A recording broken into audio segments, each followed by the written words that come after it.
নমস্কার, আমি অ্যাস্ট্রোলজি তাপস আচার্য। আমার ইউটিউব চ্যানেল আপনাদের সবাইকে স্বাগতম। 2025 জানুয়ারি মাস কন্যা রাশির জাতক বা জাতিকাদের ভাগ্য কিন্তু খুব প্রসন্ন। তার সাথে বলবো 2025 আপনাদেরকে সবাইকে স্বাগতম। আমার যারা শ্রোতা, আমার যারা ভক্ত, তাদের সবাইকে আমি আমার তরফ থেকে 2025-এর ওয়েলকাম জানাই। এর সাথে কন্যা রাশির জাতক বা জাতিকাদের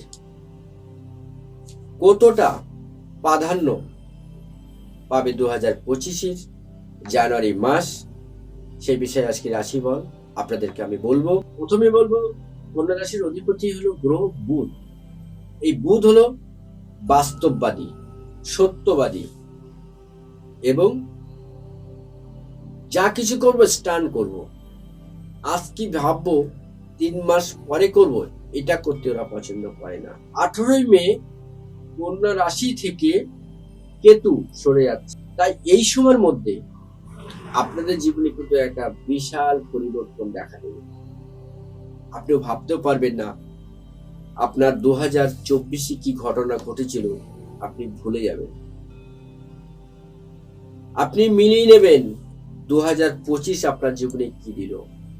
যেহেতু কন্যা রাশিতে কেতু চেঞ্জ হচ্ছে, অর্থাৎ এই সময়টাই আপনার ভিতরে যে শত্রুতা বৃদ্ধি পেয়েছিল, অর্থনৈতিক আপনি কষ্ট পাচ্ছিলেন, শারীরিক অসুস্থতায় ছিলেন, তারা কিন্তু এবার রিলিফ পেতে চলেছেন। অর্থনৈতিক দিক থেকে আপনি অনেকটা কষ্ট পেয়েছিলেন 2024, কিন্তু সেগুলো এবার আপনি ভুলে যান। এবার অর্থ আপনার হাত ভরে আসবে, যেহেতু কেতু ছিল আপনার রাশি বসে। এই সময় আপনার মানসিক পরিস্থিতি ভালো ছিল না, আপনি ঠিক মতন ডিসিশন নিতে পারছিলেন না, মাথায় ঠিক মতন কাজ করছিল না। কেন, কন্যা রাশির জাতক বা জাতিকেরা কিন্তু খুব আবেগ প্রবণতা, মানুষকে ভীষণ বিশ্বাস করে আপনারা লক্ষ লক্ষ টাকা ঠকেছেন, আজও পর্যন্ত সেই টাকা আপনি রিটার্ন পাননি। এই কন্যা রাশির জাতক বা জাতিকেরা যত টাকা আপনাদের আশা আকাঙ্ক্ষার জন্য ছড়িয়েছেন বাইরে, আজও সেই টাকা ফেরত পাননি। শুধু অপেক্ষা, ডেট বাই ডেট দিয়েছে, আপনি গেছেন, টাকা পাননি। কিন্তু 2025-এর জানুয়ারি মাস থেকে আপনার জীবনে শুরু হয়ে যাবে টাকা পাওয়া।